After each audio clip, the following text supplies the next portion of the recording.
This isn't about money. It's about who you were never allowed to become.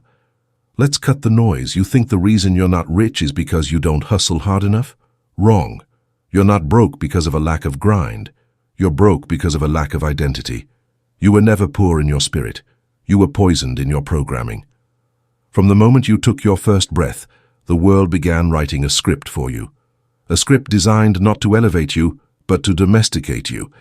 They gave you a name, but not a purpose. They taught you how to make a living, but never how to build a life. They called your doubts realism and your dreams delusion. And you believed them. Carl Jung once said, "The greatest burden a child must bear is the unlived life of the parent." Let that sink in, because you're not just carrying financial debt, you're carrying generational trauma, emotional debt, and an identity you never chose. You inherited a survival mindset in a world that requires innovation. You inherited fear where faith should have lived. You were taught to fit in, not to stand out. You were taught to obey, not to create. And now you're wondering why success feels like a foreign language. This is not a video about money. This is a psychological awakening, a spiritual reset, a full-on exorcism of everything that's been keeping you small. Because here's the truth no one told you. You can't become a millionaire with the same identity that was built to survive paycheck to paycheck. You want the bank balance of a millionaire? Then face this uncomfortable truth. Your current identity can't handle that kind of power. You've been trying to install wealth on a mindset that was programmed for poverty. That's like trying to run an empire on a virus-infected system. It's not about income, it's about self-image, it's not about opportunity, it's about your operating system. And until you upgrade that, no amount of money will feel safe in your hands. You'll self-sabotage. You'll overspend. You'll stay just getting by, because that's the version of you the world installed. But today, that ends. Today we pull back the mask, we look in the mirror, and we start the inner work that'll change your outer world forever. Because the journey to millions isn't found in your wallet, it starts in your mind. Let's begin. Chapter 1. You're not broke. You're programmed. Let's be brutally honest. You were never taught how to create wealth. You were conditioned to fear it.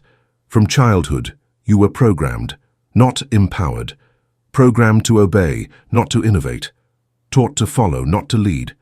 Trained to survive, not to thrive.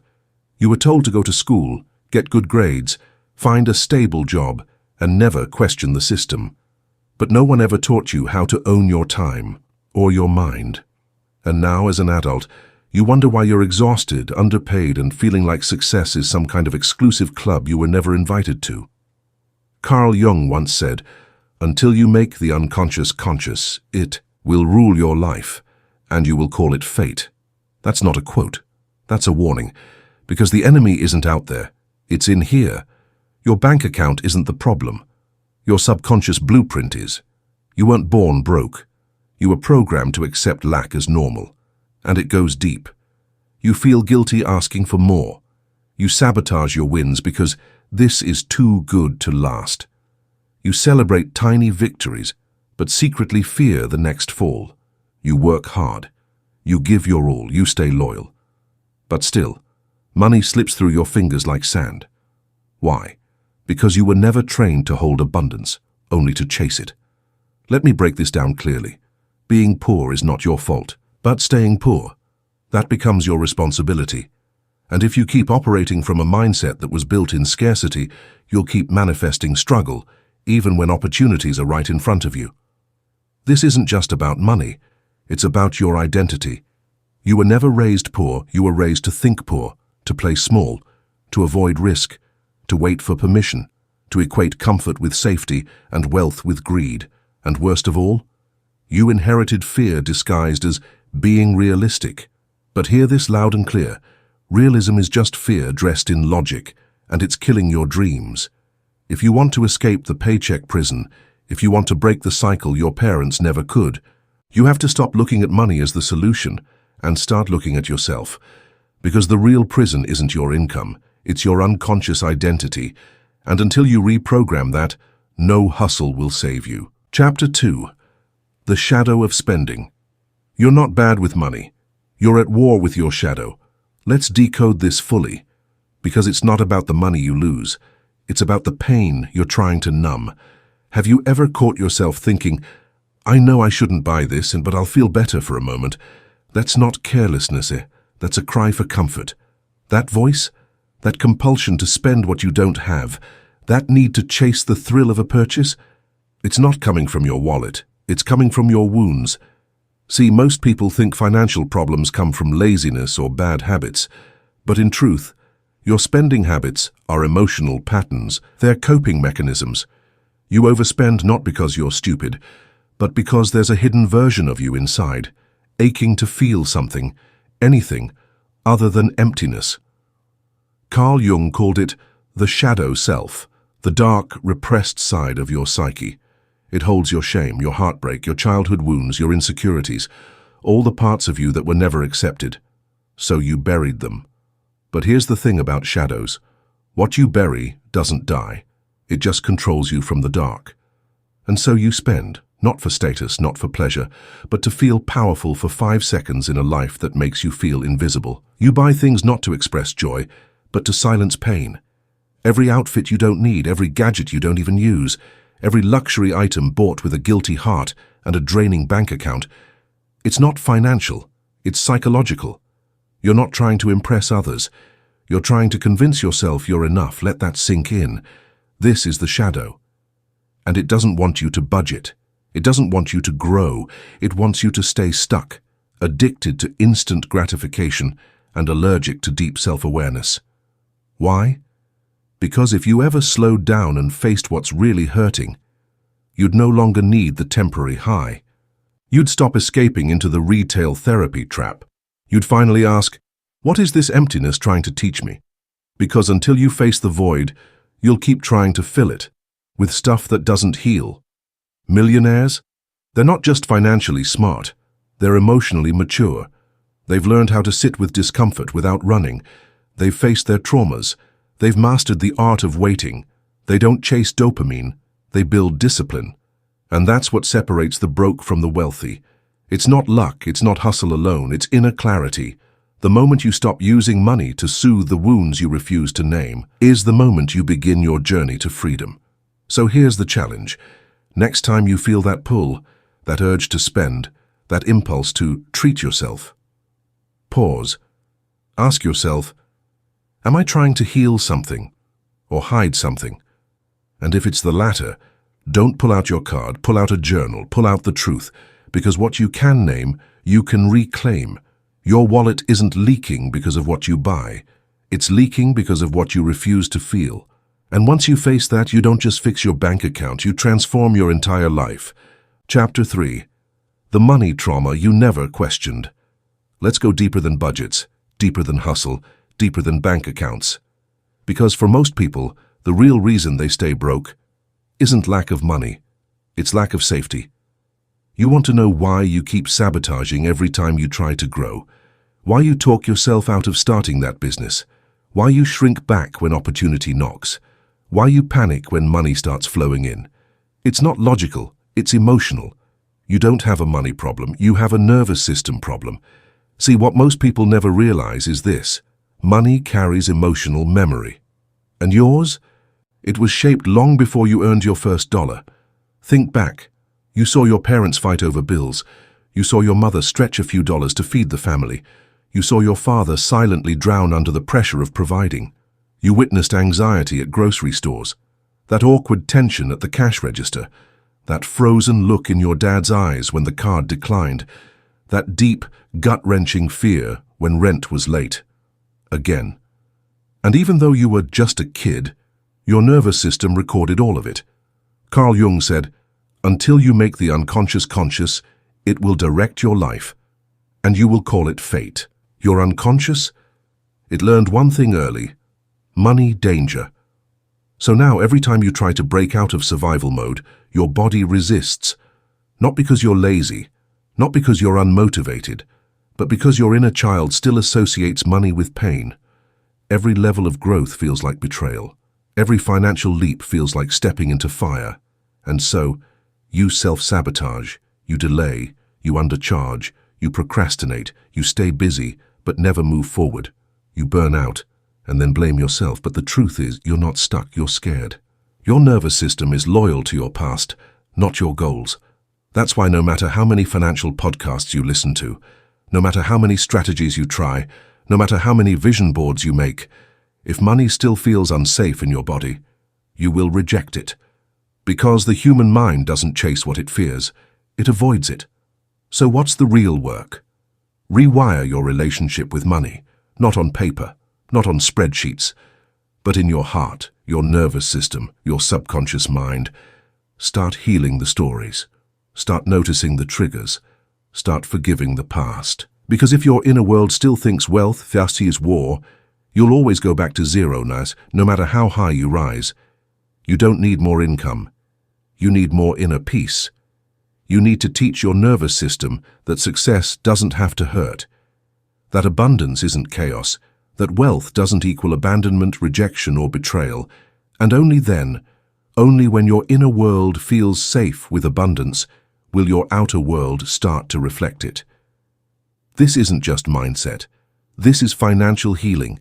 This is how you stop repeating the trauma and start rewriting your legacy. Chapter 4. Masculinity is linked to money. This is going to sting a little, but maybe it needs to. Let's start with a truth most men have never heard.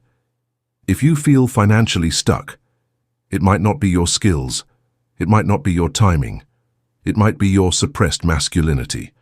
Carl Jung believed money is not just a medium of exchange, it is symbolic energy. And not just any energy, masculine energy.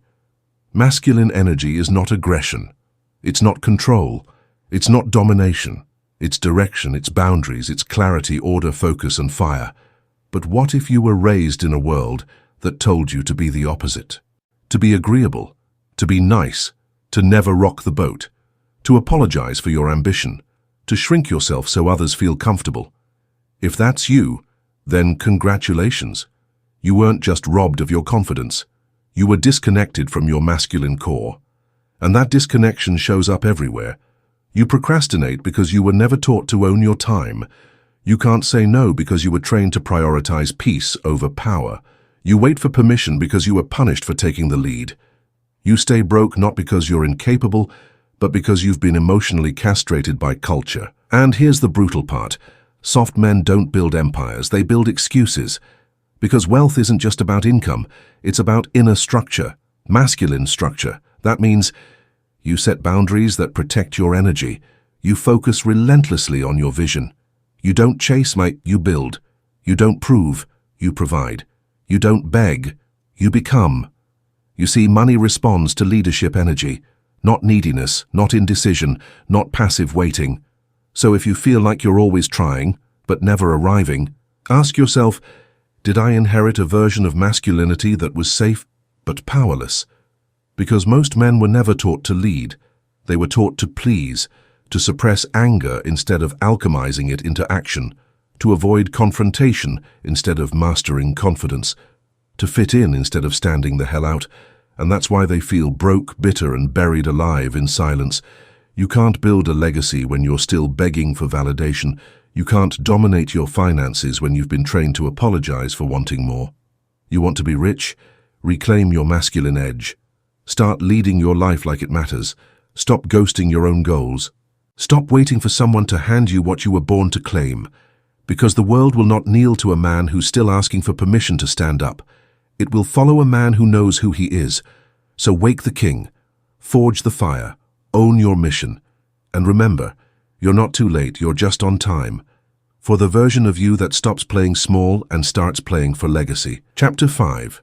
The Unconscious Budget. Let's get one thing straight. Millionaires and average people don't just earn differently, they think differently. You think the difference is income? No. It's psychology. It's the mindset behind every dollar. It's the invisible blueprint behind every choice. And most importantly, it's the unconscious budget running in the background of their lives. Let's break it down. Millionaire's inner budget. 25% needs 10%, wants 65%. Investing average person's inner budget. 40% needs, 55% wants 5% investing. You see the numbers. But do you see the meaning? One delays gratification, the other lives for the next dopamine hit. One makes long-term decisions based on vision. The other makes emotional decisions based on survival. One builds wealth through consistency. The other bleeds money through habits they don't even notice. And the scary part? Most of this is unconscious. You didn't choose your financial instincts. They were programmed into you. You watched people spend on wants instead of planting for the future. You absorbed the belief that rich people are lucky and saving is for later. You were trained, maybe without even knowing, to worship comfort and fear discipline. Carl Jung said, "Until you make the unconscious conscious, it will rule your life, and you will call it fate." And when it comes to money, you don't spend what's in your wallet. You spend what's in your wiring. That's why no raise will ever be enough. That's why every tax refund vanishes in days. That's why people win the lottery and end up broke. Because if your internal financial thermostat is stuck on just enough, you'll always find a way to go back to zero. You'll justify small spending. You'll avoid investing because it feels boring. You'll sabotage opportunities because now's not the right time. But here's the truth no one told you. You don't need more income. You need a new internal system. You need to upgrade the operating system running your money. That means learning to hold wealth, not just chase it, making decisions that serve your future, not your impulses, training your nervous system to feel safe with surplus, not addicted to struggle, building rituals of wealth, not just moments of motivation. Because real wealth, it isn't built in your bank, it's built in your beliefs. You can't afford to keep living like this is temporary. This is your life, and how you manage your money reflects how you manage your mind. So stop calling it discipline. Start calling it freedom. Every time you delay gratification, you're buying back time. Every time you invest, you're voting for the version of you that doesn't live paycheck to paycheck anymore. And that shift, it doesn't start with income. It starts with awareness. Chapter 6. The lie of I'm not good enough. Let's strip away the illusion. You think the rich are smarter than you, more talented, more worthy. They're not. They just believe in something you've spent years doubting, themselves. And that belief, that inner certainty, it's not arrogance, it's alignment. Carl Jung once said, "The privilege of a lifetime is to become who you truly are." But here's the trap most people never escape. Instead of becoming who they are, they become who the world told them to be. They put on masks. They play roles. They dim their light to keep others comfortable. They live a life full of apologies, not purpose. And behind every fake smile is one quiet voice whispering, "You're not good enough." You've heard it, haven't you? Every time you start to dream bigger, every time you stand at the edge of change, that voice shows up. You're not ready. You're not worthy. Who do you think you are?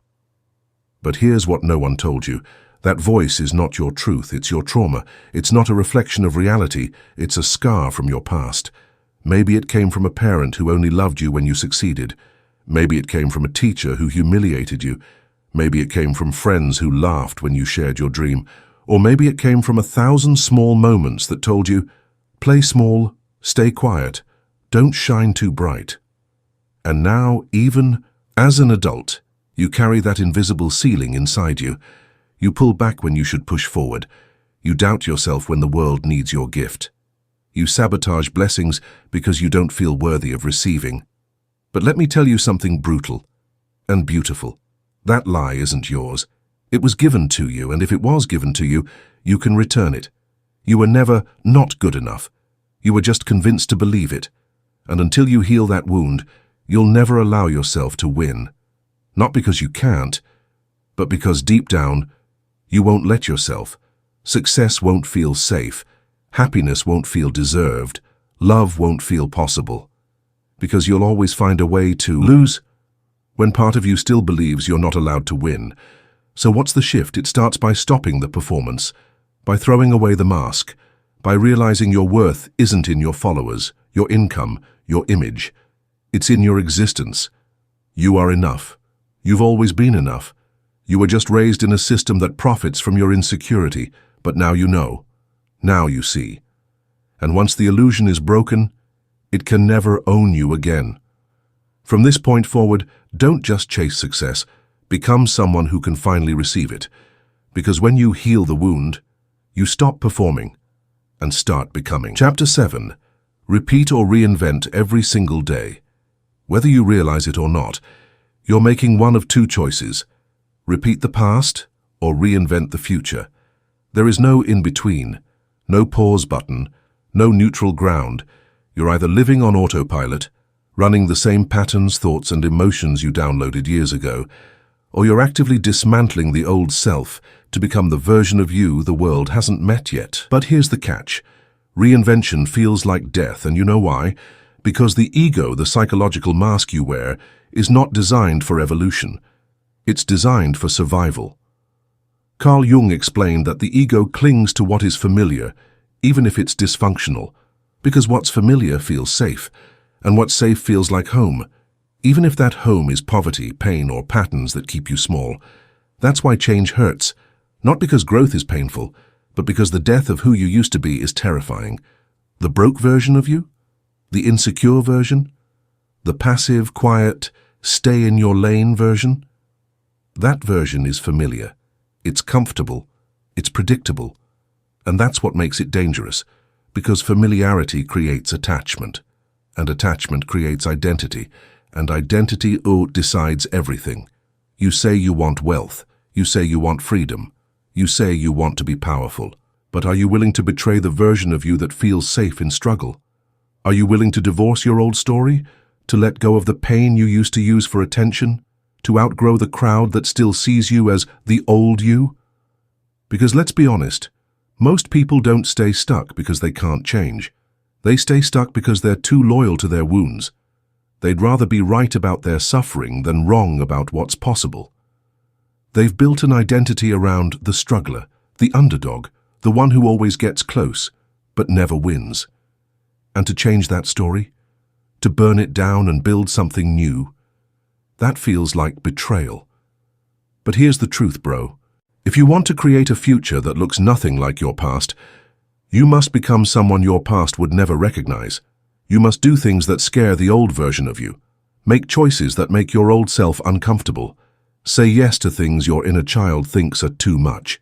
Walk away from habits that gave you temporary relief, but permanent regret. This is the real transformation, not motivation, not temporary hustle, but identity-level reinvention. It's about becoming the kind of man who says, I refuse to be a rerun. I choose to be a revolution. You're not here to repeat your father's struggle.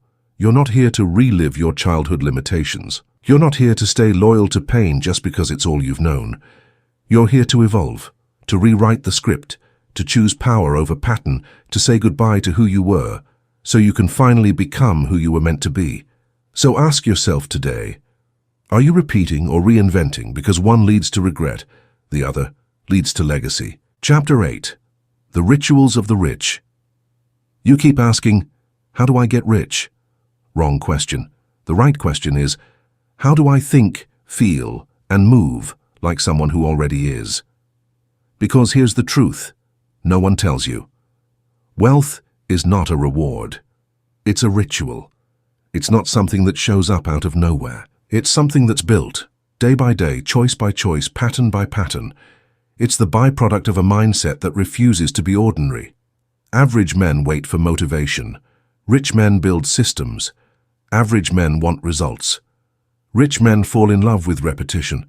They don't just work for wealth, they live for it. Their lives are designed with intention, not convenience. They move like warriors, think like kings, and protect their peace like it's sacred. Let's break it down. Here's how Jungian men, psychologically awakened, mission-driven men, move. 1. Wake up with clarity, not with chaos, not with social media, not with the weight of the world, but with intention.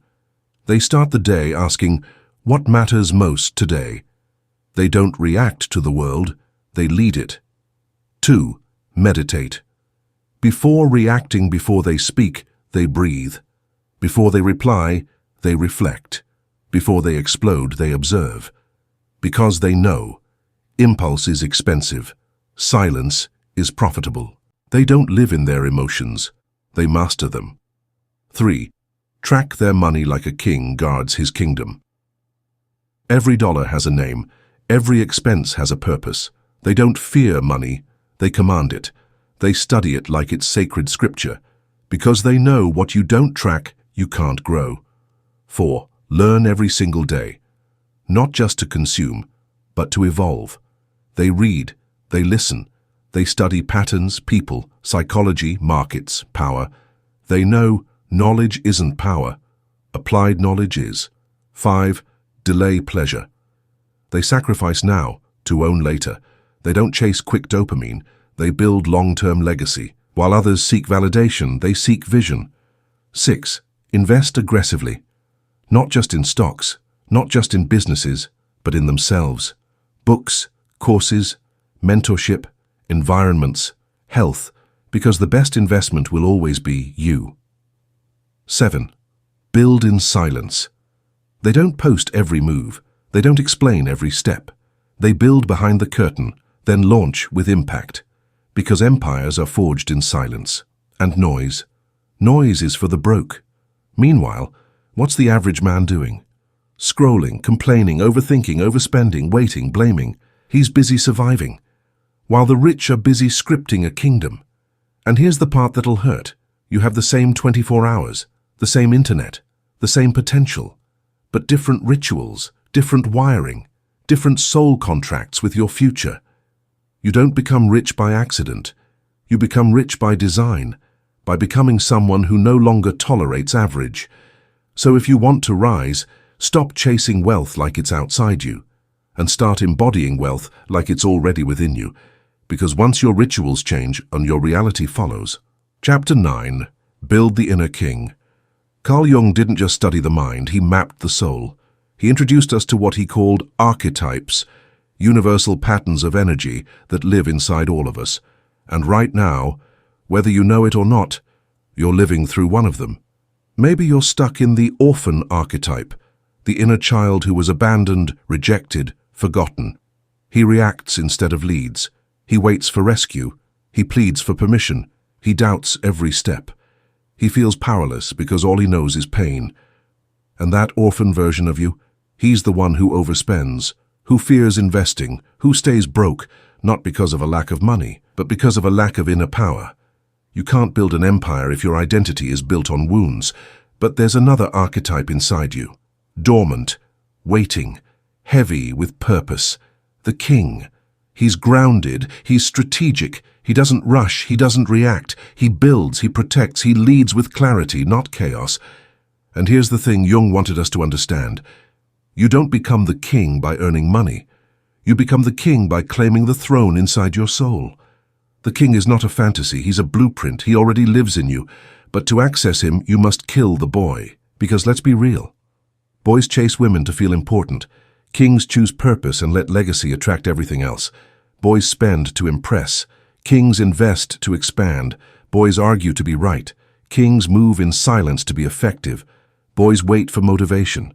Kings wake up with mission. So if you're tired of feeling stuck, tired of being broke, tired of repeating the same loop every year, stop asking the world to change. Start changing who's sitting on the throne inside your mind. Because your reality doesn't reflect your hustle. It reflects your identity. The poor man's identity is based on the past, on pain, lack, limitation, fear. The rich man, his identity is rooted in vision. He knows who he is, and that knowing becomes magnetic. It becomes strategy. It becomes order. It becomes wealth. And if you don't choose your archetype, one will be chosen for you. The world will keep you as the orphan, until you rise and say, I was never just a boy, I've always been a king in training. So get still, look in the mirror, and ask, have I been ruling or reacting? Because from this moment forward, you don't just chase the crown, you become it. Become. Chapter 10. The Final Truth. No one is coming, let's end the fantasy. Let's kill the illusion right here, right now, because the most dangerous lie you've ever believed is that someone, somewhere, is coming to save you. You've been holding your breath, haven't you? Waiting for that one mentor, that one opportunity, that one viral moment, that magical turn where suddenly everything clicks. But here's the final truth. No one is coming. Not your father. Not your coach. Not that YouTube guru. Not some shortcut in your DMs. No lottery win. No perfect time. No external permission slip. Carl Jung once said, "Who looks outside, dreams. Who looks inside, awakens." And bro, it's time to wake up. This life, this journey, this empire you want, it's not waiting for you out there, it's waiting for you in here. Inside the version of you that no longer delays, no longer doubts, no longer begs life to give him something he hasn't earned. Because your life won't change when your income rises. It'll change when your self-image does. Right now, you're not stuck because of money. You're stuck because deep down, you're still loyal to an outdated version of yourself. The version that was taught to wait, to play small, to earn validation, to be realistic, to work hard, but never believe he's worthy of more. You've been hustling in circles, grinding without direction, bleeding, energy into a loop of survival, and you call it progress. But it's not growth, it's just motion without transformation. Here's what you really need, not motivation, not another productivity hack, not a 5 a.m. morning routine. You need a funeral for the man you used to be, for the self-doubter, the excuse-maker, the passive dreamer, the version of you who kept waiting for a sign. Because the truth is, that man cannot come with you. He doesn't belong in the life you're building. He was built for struggle. You were built for sovereignty, and every time you refuse to let him die, you delay the birth of the king inside you. So here's the challenge. Don't just upgrade your habits. Upgrade your identity.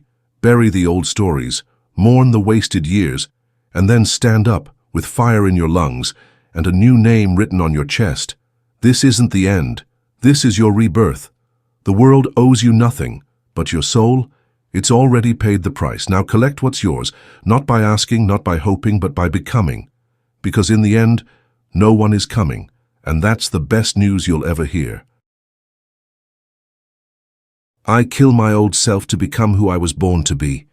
Pause. Take a breath. Because what just happened wasn't just another video. It was a mirror.